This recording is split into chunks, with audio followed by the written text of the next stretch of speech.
Good morning, everyone. Just want to thank you all for taking time out of your busy schedules to attend what will be a very beneficial training.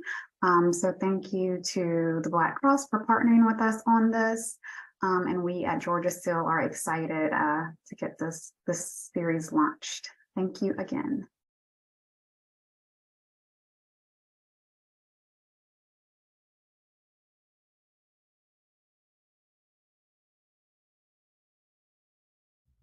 Gail, would you like to kick us off? Sure. Good morning, everyone. Welcome to Reasonable Doubts, Recognizing and Responding to Personal Barriers and Misinformation so that we can overcome COVID-19 vaccine hesitancy. And there will be a specific focus on parents and caregivers. We'll lean into some of that during part one of the training, which is today. And then we have a follow-up training coming up in about 2 weeks, where we'll dig even deeper into those nuances for those specific audiences. So I'll let LaTroya, if you don't mind driving. Great. Okay. Did you introduce yourself or? Not yet, I didn't. Okay. So let's do that and then I'll take it from there. Sure. So my name is LaTroya Hester. I'm really excited to be here today. Media literacy is a passion of mine, talking to folks about how social media impacts our lives. It's really important to me, so I'm excited to be here representing the Black Cross and working alongside Gail. And I would like to mention that LaTroya has joined us previously at a training for the Georgia Peach Initiative. So she's part of the family and has been so for a minute now. Okay, so we'll jump in. Let's get started with today's objectives. All right, so we're going to raise awareness around the infodemic, first and foremost, what that means in relation to the COVID-19 pandemic, some of the barriers and beliefs that are associated with COVID-19 vaccine hesitancy that are most prevalent amongst parents and caregivers, and also to learn how to recognize COVID-19 related mis and disinformation on social media.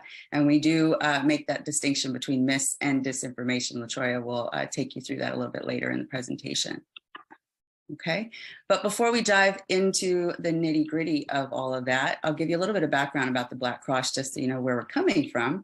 We like to say that we are the Red Cross meets the Black Church meets the Block, which means we really center the community in pretty much everything we do. We think everything starts at the community level and incorporate the input of citizens, community organizations, ambassadors like yourselves in the work that we do, whether that's in profiling audiences, telling community stories, or providing trainings such as this.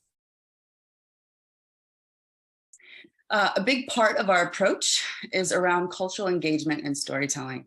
Cultural engagement is really just learning how to connect best with audiences, leveraging culture, and more specifically, the culture to which they identify, right? So that could be ethnicity, it could be the culture of being a mother, it could be the culture of being a rural resident or even a Southerner. We then use storytelling techniques that are rooted in journalism to drive changes in knowledge, belief, and behavior. There are 4 key areas where we do that. We use it to inform or educate audiences about the past and present conditions. We help audiences or groups, maybe communities, to reimagine new possibilities that go beyond the current conditions. We look to inspire people to take action, whether that be to make a positive or healthy change in how they're living their life, or it could be to write their congressperson about a policy change. And then finally, impacting policy specifically. So, and then having a process rooted in journalism. So we put facts first. We use that who, what, why, how, where, and when formula that journalists use to tell stories or to research and then tell stories. We look at who are we talking to, meaning we like to profile the entire person, not just their attitudes towards a specific health-related matter, but what really inspires them to get out of bed at night? Where do they go for information? What are their dreams and aspirations, right? How do we connect to them and create the most resonance? We then look at what needs to change and why. So it might be a behavior specifically, but behind that behavior, there's an attitude or a belief typically that may be harmful. So we look at that. Those are often supported by what we call cultural narratives, and we'll get into that in a few minutes. We look at how will the story facilitate this change, the story that we want to tell, in other words. What we find is that within those cultural narratives or those beliefs, there's often an Achilles heel, as we like to say, where somehow the logic just starts to break down the more you put it to the fire, so to speak. So we develop messaging that really attacks that Achilles heel and opens people up to new possibilities of understanding. And then finally, we help people to understand what are the best places or situations to disseminate those stories. We focus on conversations, peer-to-peer conversations, or influencer to audience conversations, and short-form storytelling content. Next slide, please. Okay, so I'm going to turn it over to LaTroya at this point, who will take you into the infodemic. So the heart of today's discussion is really about the infodemic, and let's talk a little bit about what that means. I always like to give illustrations whenever I do any kind of a presentation, and what I want to do is talk to you a little bit about how mis and disinformation and how the truth often works. Now, we kind of all know intuitively that negative information, things that are sort of clickbaity, anything that's sensational, that kind of is fear-driven or emotion-driven, we kind of already know that's the kind of stuff that our brain naturally gravitates to, right? But when it comes to social media, what I really want you to remember is that the truth sort of trickles down really slowly. It gets to everyone a lot more slowly than misinformation and fake news often does. In fact, it's a lot like snow. It sort of just flutters and elegantly takes its time coming down to the ground, whereas misinformation, fake news, and sometimes bad information, it's a lot more like rain. It goes really, really fast. And in fact, misinformation gets to the first 1,500 people 6 times faster, just like rain, falls 6 times faster than the truth or snow. And I want you to think about that, because as we were all experiencing such a pandemic, when the COVID-19 virus was spreading across the country, the other thing that was spreading was information, right? But what we had was an overabundance of information, and some of that information was good, and some of that information was just plain inaccurate. And we're going to talk about the difference between misinformation and disinformation in just a little bit. But what I really want you to think about is how difficult it was for people to find trustworthy information that they could really act on during a full-out infodemic. And as parents and as caregivers who are really trying to make critical decisions for our health, for our children, for our loved ones, we know that that's a really bad spot to be in. And when it came to communities of color, we had an even more difficult time, because a lot of that bad information was specifically targeted to our communities. Now, just as we were all experiencing the impact of maybe having symptoms of COVID and having to deal with disruptions of work, disruptions in income, and isolation from having to shelter in place, right? That caused a whole lot of mental health challenges. But the fact of the matter is, and I want you to really think about this, having an overabundance of information that you're not quite sure that you can trust also came with its own mental health challenges. People experienced anxiety, depression. They couldn't make really clear decisions. And that's really tough at a time where every decision you make is almost a life and death decision. An infodemic, or that overabundance of information that you're not quite sure what of it that you can trust, it impacted the way we made decisions. And especially when that information, like I said, was targeted to communities of color, we know that what was happening is that there were a large set of bad actors who frankly were targeting our communities using our cultural narratives. Now, Gail is going to talk a little bit about what cultural narratives are, how that relates to COVID-19, but basically people took the stories that were near and dear to our hearts and they manipulated them in order to push their own agendas. And that's a really dangerous and harmful place for our communities. And that's what we're going to talk a little bit more about today. Gail? Sure. Okay, so let's dive into reasonable doubts, cultural narratives, and how they relate to the infodemic and vaccine hesitancy more specifically.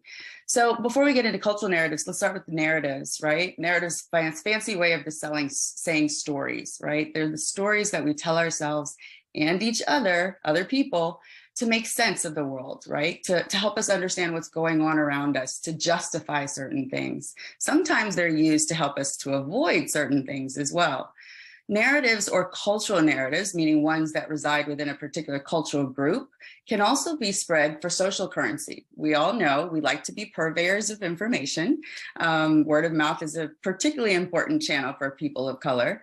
And there's a certain social currency that comes with that. So oftentimes we spread stories or we tell stories to gain that social currency. Another reason why we might tell cultural narratives or share cultural narratives is to actually invoke that affiliation, that tribal affiliation. So it signals an association, right? It says, I am part of your group, therefore you can put credence or lend credence to what it is that I'm saying. And then lastly, cultural narratives in a dangerous way are often co-opted by social or political agendas. Now, this isn't always bad, but it can be and often is. Campaigns themselves are literally powered by cultural narratives, right? There's an issue at stake, and we need a reason to explain why this is an issue and what needs to change. So we tend to use cultural narratives to help people understand exactly what that means for their day-to-day lives.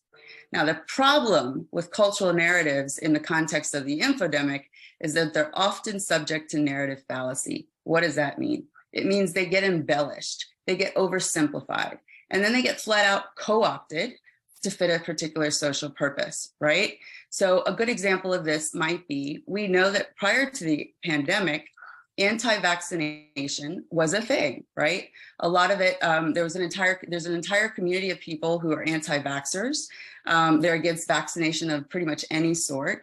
And when the pandemic came along, COVID-19, they leveraged kind of the confusion, the information mayhem, as we like to say, around that that pandemic and the development of the vaccine to further that agenda, right? So they stoked existing fears around this novel virus and use it to further their political agenda.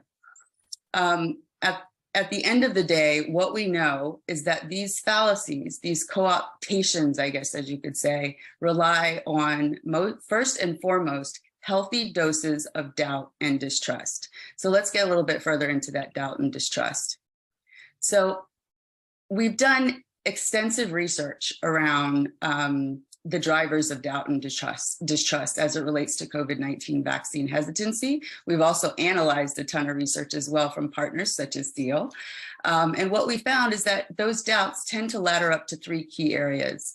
The first is historical distrust of institutions. That can be the government, it can be the healthcare system, it can be big pharma, or as some people refer to it, the pharma industrial complex these days. It can also be distrust of the science itself, right? So I'm sure all of us at this point are aware that there was a lot of distrust around the vaccine development process. And then finally, there's distrust of the information at hand. What that means is I have information, but I don't feel like I have the exact information that I need. And that's usually tied to a personal health concern or some unique situation that someone is experiencing and have not been able to find or gain access to information that addresses that concern. Next slide, please. Now, these three areas of doubts are reasonable when we dig deeper into what we call the context of that doubt, the social context, the historical context of that doubt. We begin to understand how these are so easily stoked. So for example, the mistrust around institutions such as medical, government, big pharma, well, there's a reason for that, right? Particularly in communities of color, there's long-standing histories of marginalization, abuse, and the like. The distrust around the vaccine science. Well, mRNA technology for the layperson was a very new concept, right? Most people did not. mRNA vaccines had been under research almost 30 years by the time the pandemic came along, right? Had been in development that long, and really thought it was just something that was kind of developed overnight. They also didn't understand kind of the degree to which governments invested resources to expedite that development process. And so they questioned, well, how is it possible that this could have been developed safely in such a short period of time? And then lastly, that information in hand. Not only were people not clear as to where to go for information that they could trust, there was a lot of conflicting information. Some of it we can take responsibility for, but others just purely the fact that this is a novel virus and we're learning as we go, right? So one of the more common, relevant to the audience here today, might be how we looked at COVID-19 and its effect in children, right? There was a lot of information that went around early on that COVID-19 is not a threat to children. Younger people don't have to be nearly as worried. We thought it was just kind of the elderly people who are at risk. Well, now we know that that's different. Next slide, please. Okay, so a little bit more in terms of the specifics. We talked about those historical drivers, so medical experimentation and abuse. There's a book, as you can see the cover here. I think probably every student at Morehouse School of Medicine has seen this book at some point during their education, but Killing the Black Body details the longstanding abuses and experimentation that have been done on the Black bodies dating back to the days of slavery all the way up into the 70s, and some would argue currently today, particularly, let's say, when we look at the penal system or what have you.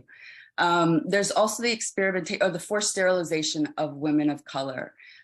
Forced sterilization was so common in the South at one point that it became known as the Mississippi appendectomy, right? Provider bias and the dismissal of Black pain in hospital settings, that's another key driver of distrust, right? We know that there's, not only is there a lack of cultural competency, just in kind of knowing what to look for, specifically in communities of color, but also just kind of this unconscious bias, such as African Americans don't feel the same degree of pain as maybe their non-Black counterparts, or perhaps maybe that they're pain seeking, or I'm sorry, drug seeking. So when they are in high degrees of pain, looking for help or getting treatment or medicine while under care, they're often dismissed as really just kind of looking to get extra drugs or what have you. Next slide, please. I mentioned the vaccine life cycle, right? And the development of the vaccine and how that happened so quickly. But also, as we were doing our research over the course of the past couple of years, it became clear that there's a baseline level of understanding around immunology that we may take for granted as public health care workers, right? Understanding just how the immune system works. So that prompted us to actually develop communications or tools that help to explain first how the immune system works, and then how vaccines will work with the immune system to combat COVID-19 in the body. Next slide.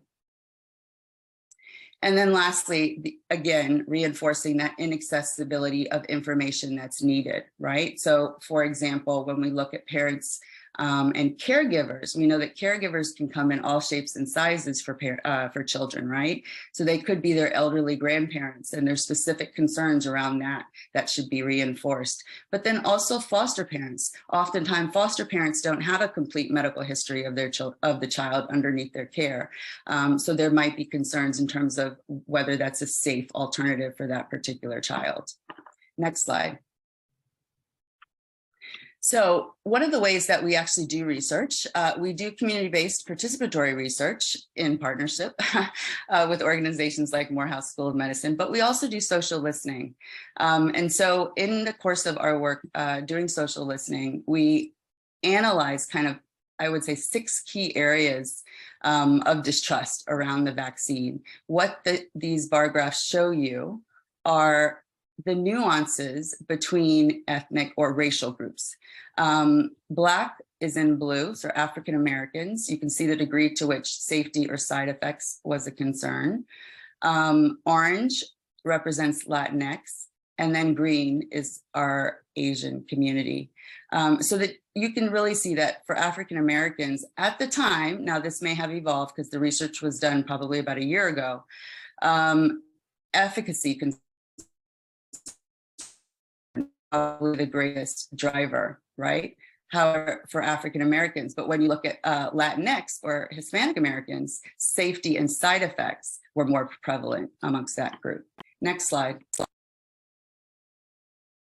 Okay, so we dug deeper. Now I want to say, I mentioned at the start of this training that there will be a part 2, and we certainly hope that you will sign up for the part 2 and bring all of your friends with you.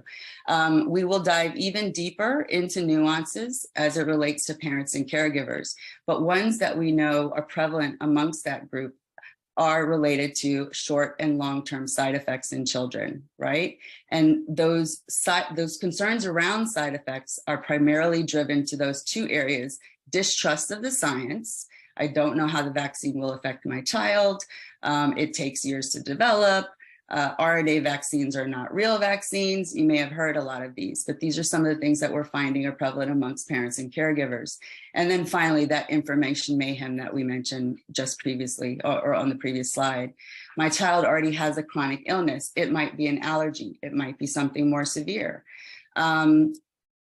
Additionally, that lack of understanding in terms of how the virus may impact children versus adults. So oftentimes parents will simply use the logic that they use for vaccinating themselves to vaccinate their children, not necessarily thinking that there are unique concerns related to children, right?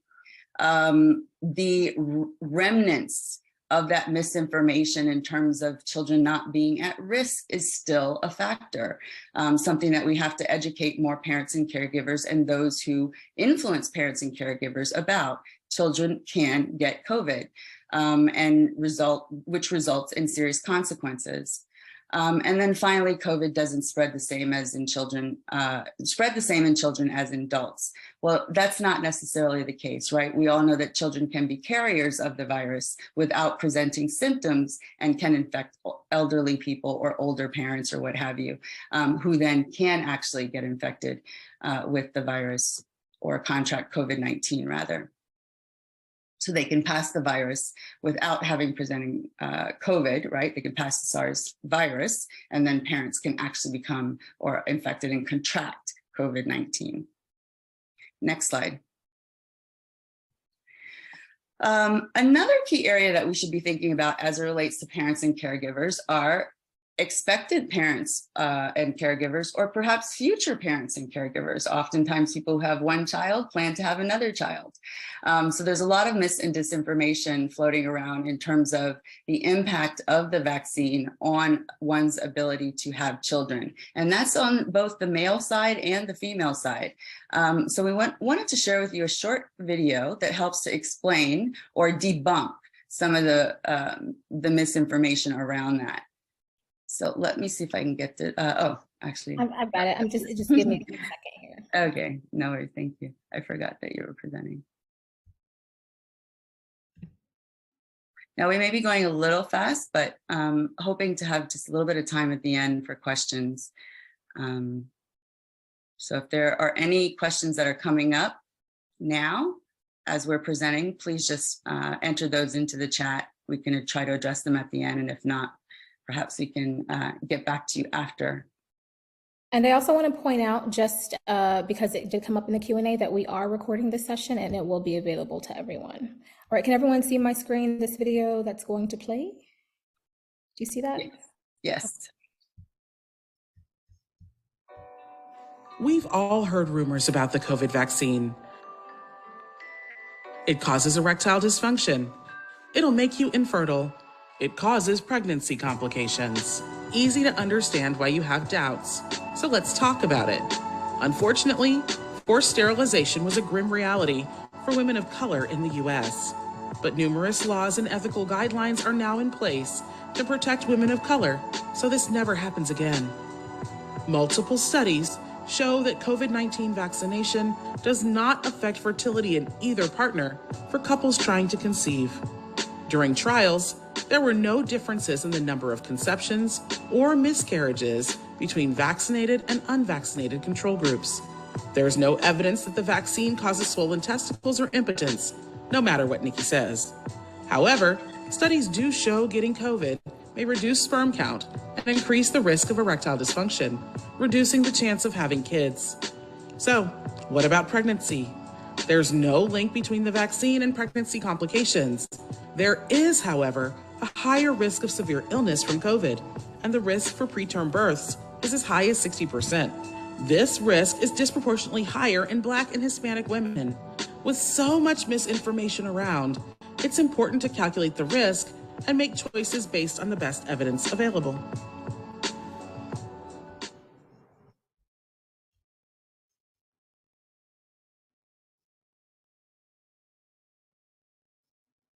you. Sorry about that.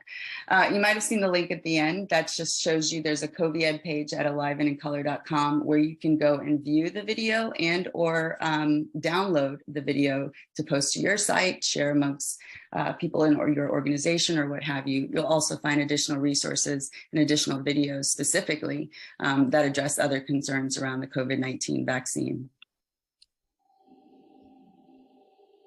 Okay, so why is this important, right? Well, what has happened is that it has resulted in increased reliance on information shared by friends and family, people you trust, right? If you're not trusting kind of the big groups and organizations, you're going to trust what you know. And often this happens in social media, right? So it could be through a post or a story. It could also be through, let's say, a COVID survivor group or some other group on social media. So what we have done is really created a training, right, that helps us to identify the misinformation as it's being circulated across social media, and then teaching people how to actually respond to that misinformation, providing them with the key messages that attack that Achilles heel that we mentioned earlier, but also providing them with tools that help them to really customize that message according to exactly who they're speaking to, okay? All right, so I think I'm going to turn this over to LaTroya, who will now get into how we understand and recognize that misinformation.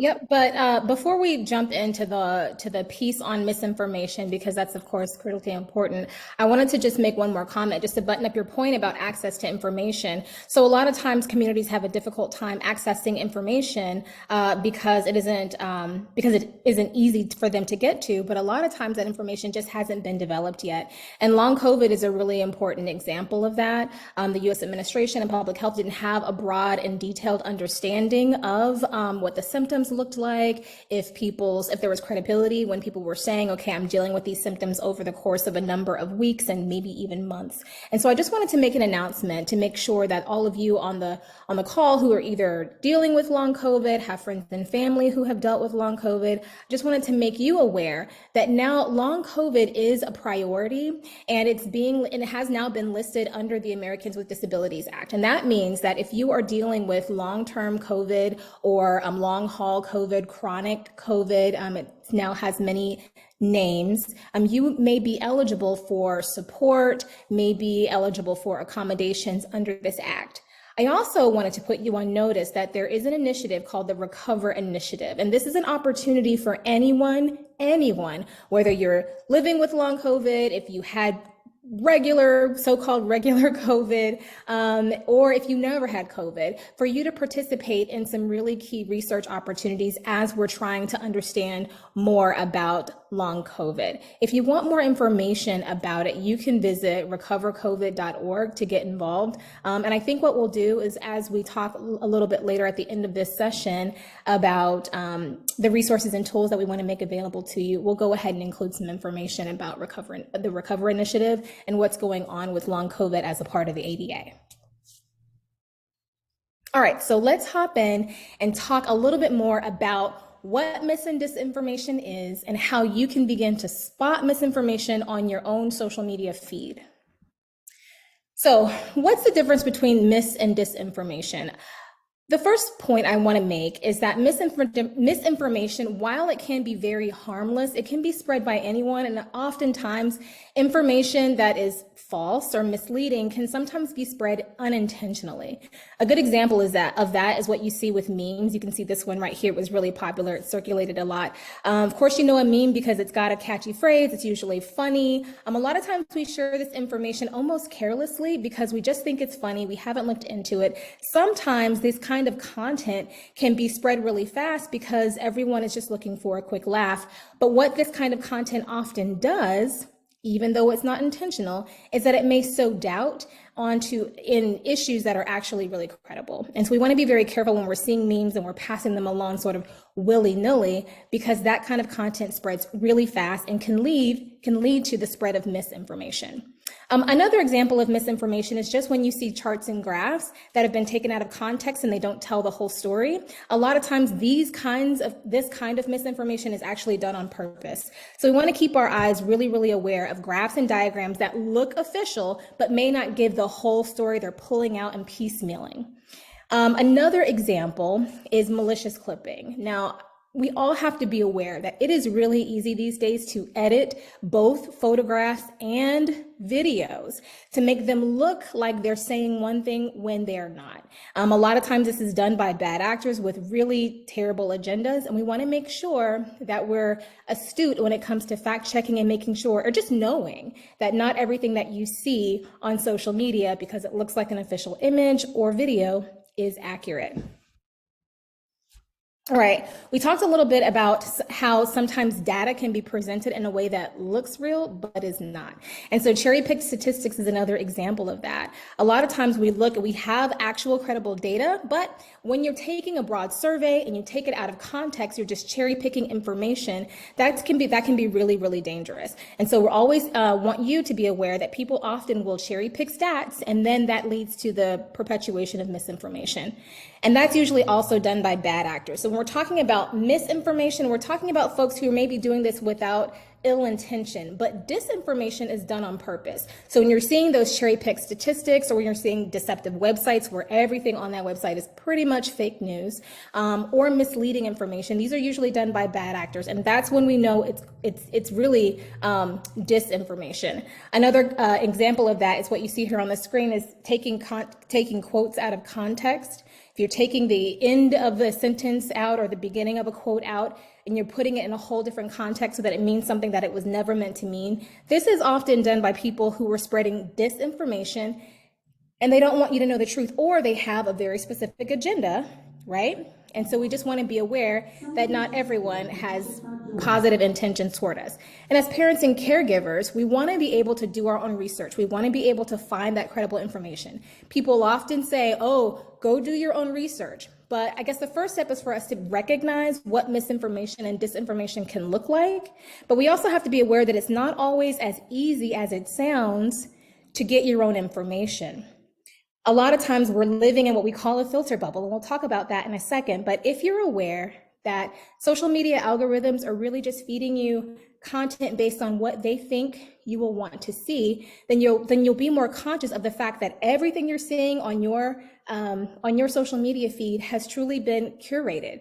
And a lot of the content that people tend to like and click on is really emotional, and it can sometimes be the result of things that make people angry, so they share it. And the kind of content that creates an emotional rise is often the kind of content that could be misinformation, but it spreads faster. And so you're seeing it all the time, you're thinking that it's the truth, but it's not really the truth. You can't necessarily rely on what you're seeing on your own social media feed to be an accurate depiction of the whole story. And so we'll talk a little bit about that more, but I'm going to share this video with you so that you can understand a little bit more about the filter bubble and what you can do about it.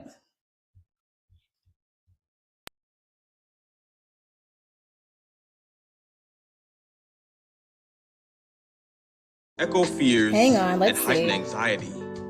And social media makes it easy to spread It started even without me. faster. But how, Sway? Social media and search engine algorithms determine what you see based on your tendencies. As you like, share, comment, and click, you'll see more similar.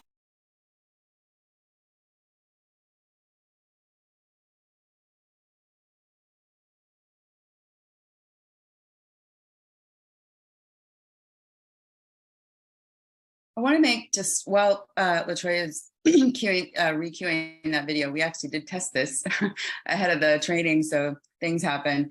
2 points I wanted to make. We did what we called a virtual ethnography in TikTok as we were looking at kind of what mis and disinformation was being spread, doing our research about a year ago.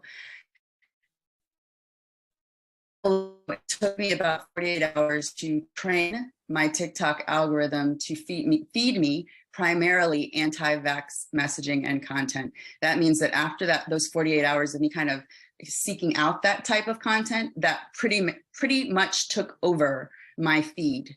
in terms of what I was then being shown involuntarily. So as we think about going into these social channels and being passive participants and relying on information that's coming to us as we are being passive, we have to be very vigilant against kind of, what is it that I'm actually looking at? What does this algorithm think about me and my social circle? Because it accounts for that too. The people that you're connected to, what are they sharing? We have to think about that and ways to kind of break through that. The second point I wanted to make in terms of algorithms on these platforms and why it's so important to pop the filter bubble is that important communication, meaning the accurate information that's put out by organizations such as Morehouse School of Medicine, CEAL, Georgia Peach, whoever it might be, the organizations that are in attendance today. That information is getting what we call unintentionally shadow banned, meaning that there's so much mis and disinformation, some of it being powered by bots, meaning automatically created, fascinating, but really dangerous. All of that is kind of overpowering the hard manual work that we're doing, trying to put the accurate information out. So it's even more and more important that we get this information and this skill set really into the hands of people who can kind of counter that predominance of mis and disinformation that's being flooded into social media. Thanks so much, Gail. So sorry about that. My computer just could not find the screen.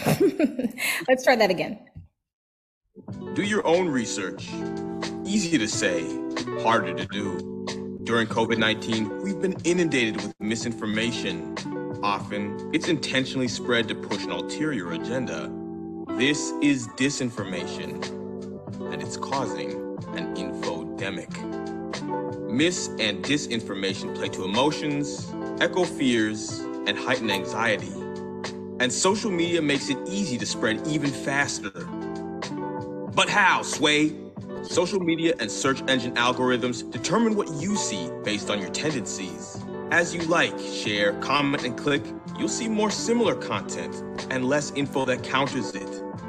This makes it hard to find perspectives you've not already seen. It's called the filter bubble. Are you in one? Ask these questions. Are your sources diverse? Is there consensus among experts? Do you see a range of viewpoints? If not, you might be drowning in a sea of mis and disinformation. How do you stay afloat? Sift through information. Stop. Is content purely emotional or also factual? Investigate the source. What do they share? Do they have credibility on the subject? Find confirmation. What do other sources say? Vet with an expert you know, like a doctor or other trusted health professional. Trace the root of the claims. Is this based in consensus among experts or rumors? Help stop the spread of mis and disinformation. If you're unsure it's legit, do not engage. If you know it's false, report it. And if appropriate, respectfully share what you found and encourage others to evaluate the claims too. Don't be manipulated by mis and disinformation. Pop your filter bubble and beat COVID with the truth. Awesome. So let me get back to my slides and we'll get started talking a little bit more about how we can all pop our filter bubbles. So in the video, you saw a little snapshot of what we call the SIFT method, and we're going to talk a little bit more about that. But when we get into understanding how you can pop your filter bubble, how you can start to really analyze content to ensure that it's not mis or bad information that you're sharing with your friends and family who trust you to be key messengers in their lives, what I want you to do is start to think about how you can employ the SIFT method. So first we start with S, which is just to say stop. Before you share this information, just take a pause on it. You need to ask yourself, is this coming from a source that you know? How do you feel about it? And is it, are they trying to stir up your emotions, make you angry, make you sad, sow doubt? So you want to stop before you share any information that you see. The I stands for investigate the source. We'll talk a little bit more about how you can do that. The F is to find confirmation. We often talk about just just looking to see if there's more than one credible voice saying a similar thing. And then you can look and you can trace your claim to the original context just to make sure that we're not falling for cherry-picked stats or anything like that. So let's jump in with a little bit more detail on how you can become expert fact checkers. All right, so one of the first things I love for people to understand and to do is to practice what is called click restraint. So everyone, not everyone, but many people saw the post that Nicki Minaj put out where she basically says that, her cousin became impotent after getting the vaccine. And of course she says, just pray on it, make your own decision. But really in context here, she's being very specific. Now, one of the things we want to remember is that Nicki Minaj has a ton of followers. And every time you engage with this content, you're really telling the algorithms to keep spreading it. And so what we want to do is practice click restraint, which basically means we practice a level of self-control. We just say, hey, I'm not going to click on this. I'm not going to perpetuate this information. So one of the first techniques you can use is to simply practice click restraint. Just don't click on that. The next tactic that I want you to think about employing is reading beyond the headline. Reading upstream. So when you're reading upstream, typically especially when we're on our mobile devices, we're scrolling downward. But I want us to all be in the habit of looking above the line of where the article starts. When you look above, you're going to be checking for the date of publication for that particular article. You're going to be checking to see if the author is a credible author. You're going to look to see what channel this is coming from. You're going to look to see if the URL is a credible source. That's called reading upstream, and it's one of the ways that you can investigate your sources. Next, I want us to really be in the habit of reading beyond the headlines. Now, sometimes when I do this talk with students, I make everyone raise their right hand, and I might ask you all to raise your right hand and say, from now on, I will not share an article if I have not actually read that article, because sometimes credible information is packaged and delivered, but then someone else who has their own agenda will put a new header on it, call it clickbait, and because we're not actually reading the articles, we're walking away with a misleading interpretation of what that actual article says. If you look on this screen here, you see a study by Cleveland Clinic, and it says that natural immunity is as effective as vaccination. Now, what you should know is that that is not what Cleveland Clinic said. That is not what the article says. But this profile is put out by a guy who seems to really care about natural immunity. And we see that he's basically given this article a new header. The problem with that is that everyone ran away with this idea that natural immunity is just as effective as vaccination, when Cleveland Clinic, who is a very credible source, they did not say that. In fact, they had to come back and put out a whole statement correcting this very idea, because you can't always control what image people use, what header they put on content. And so we've got to be really, we've got to make it a habit to make sure that we're reading the entire context of an article before we're sharing it with our friends and family. Because the truth of the matter is, our friends and family may not trust everything they see out on the internet, but they trust you. And so when you're sharing that information, I want to make sure you've vetted it and you've actually read beyond the headline. Another really important tactic that I want us to all start using is a reverse image search. Now, I don't know how many of you guys have ever noticed that Google will allow you to put an image back into the search engine, and it'll give you every instance of that particular image. That became really important during the whole pandemic and this infodemic, because so many people were posting misleading information, attaching it to images that have nothing to do with the original context. And so, for instance, if you look at this particular video, this particular image, it shows a bunch of people who look like they're lying on the streets. The caption will lead you to believe that this is Chinese people who have died of COVID just in the middle of the streets all over the place. When in actuality, this is an image of some people in Germany, and this image was taken years ago, and this image is really an art exhibition. But if you put this image back into Google, you will then be able to see all the original uses of those images, and you will know that that is indeed fake news. So you can practice reading upstream to check your sources. You can read beyond the headline, and you can also do a really important reverse image search to make sure that your source is correct before you share it out. And the last one I think is probably the most important. This one is called lateral reading. It's another way for you to continue to investigate your sources and to really trace content back to where it came from. So one of the things that I love for people to do is sort of, if I could see you all right now, I'd tell you to show me how you typically scroll when you're reading an article. Usually your thumb is going, in fact, I think my camera is off. Usually your thumb is going up and down, right? Or your fingers are going up and down. When you're on a trackpad, it's going up and down. But I want you to get in the habit of, instead of only reading an article from top to bottom, I want you to start to pull content out of the article that you're reading and put it right back into Google and open multiple tabs across your screen, so that instead of reading up and down, you're reading across your screen. You're opening multiple tabs. So if you look at this particular article, it's by NPR, which I consider to be a credible source. And the article says, new study finds evidence of superhuman immunity to COVID-19 in some individuals. Now, of course, we're going to stop. We're going to make sure that this article is relevant, that this article is current, that the source is good, and that this actually indeed did come from NPR.org, right? But the next thing I want us to do is to see, okay, let's look up some of the terms that we find in this article. If you see on the screen here, we can look and see what other information is out there about what is called hybrid immunity. This shows up in the article. You can look to see what a major university has to say about this information. You can see how Wall Street Journal perhaps reported on this same information, and then you can go to the CDC and look it up and see if they are also vetting this information. So instead of just taking the article in as is by reading up and down from top to bottom, I want you to question the content, put it into your search engines, and read across the screen. That's called lateral reading. All of these strategies will help you to pause and question the information that you were sharing to your friends and family, and it'll also help you to become an expert fact checker. Gail talked earlier about taking a journalistic approach when we're storytelling, but these approaches here are actually the same exact strategies that journalists use when they are doing investigative research. I hope that's helpful to you all, and that you will remember to employ all of these strategies.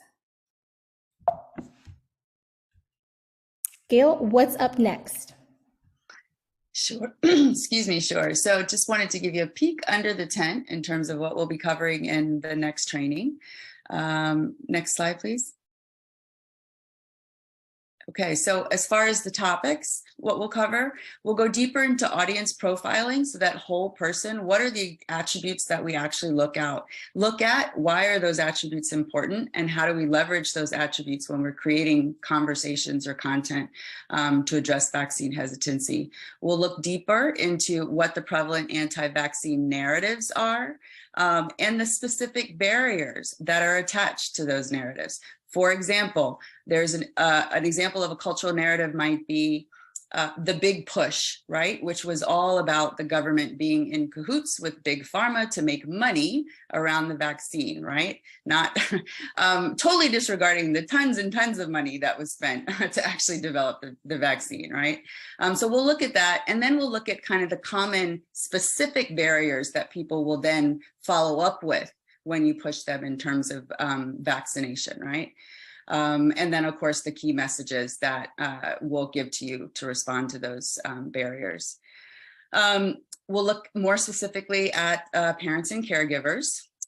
We'll look at how to develop a campaign framework, and more specifically, the reasonable doubt campaign framework that was developed, and how you might be able to leverage that. We'll look at our counter narrative approach, which is how do we take these cultural narratives that are being spread and develop counter narratives that attack that Achilles heel and begin to really kind of tear apart the mistruth, so to speak.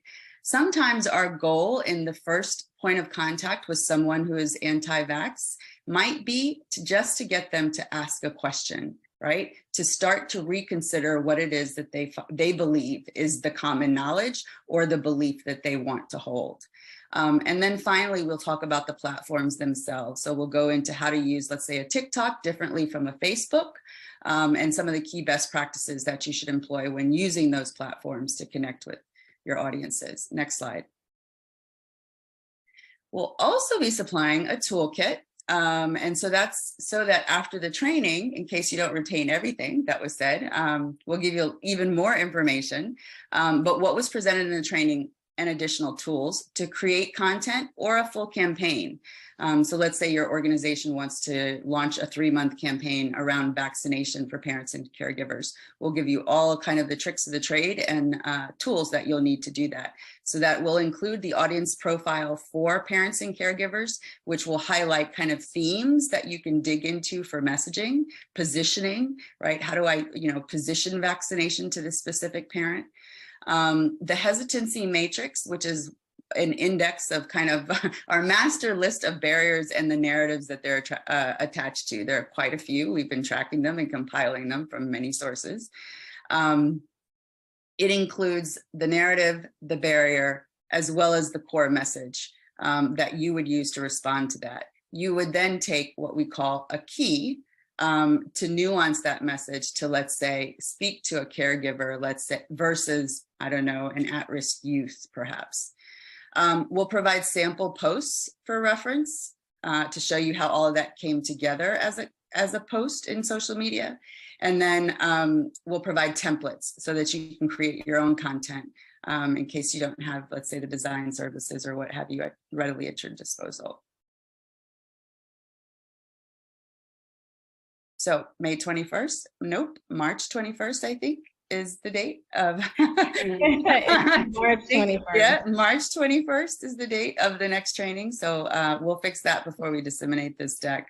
But please mark your calendars because we really do hope that you show back up. There'll be more information that'll help you to pull all of this together and turn you into kind of that army of ambassadors that we need to combat this information mayhem.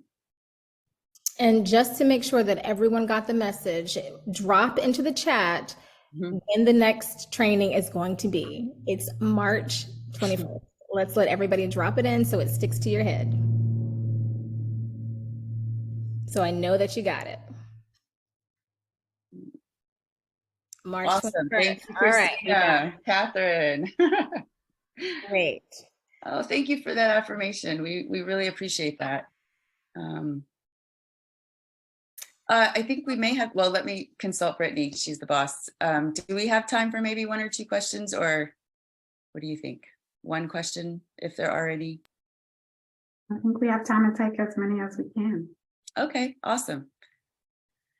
So if anyone would like to ask questions, please enter that into the chat. If you sign off and are in the shower tomorrow and question comes to mind, just shoot us an email and we're happy to respond to that as well. And how many of you guys think that you'll be able to make it to the upcoming training? Because I see some people. And actually, Hector, really quickly, sorry to interrupt. It's actually 3:21. Just it might have been a sleight of hand, but want to make sure. That's good. Awesome. Okay, cooking with gas now. If you want to drop a question, please use the chat function and not the Q&A, because that's where we're all looking. Thanks, Chanel. Okay, I don't think we're having any questions come in.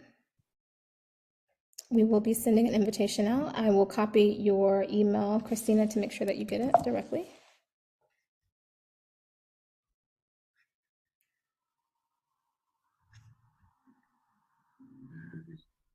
For those of you who are interested in the second training but may not be available, we will have a recording, and everyone who's registered for either this training or the next will receive the toolkit as well as recordings of these trainings, of both trainings. So no worries, Hector.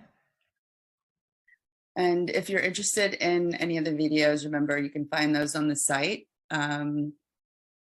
We showed the one for reproductive health, the one that addresses the infodemic, and there's a third one that might be helpful to you all as well that explains how the immune system works and how the vaccine works with the immune system to combat COVID-19. We used a nice metaphor of superheroes and private agents to explain how our body works. Okay, so I think that's it. All right. Well, thank you so much, everyone, for coming and giving us an hour, a precious hour of your day. I know time is of the utmost value these days. We never have enough of it, it seems.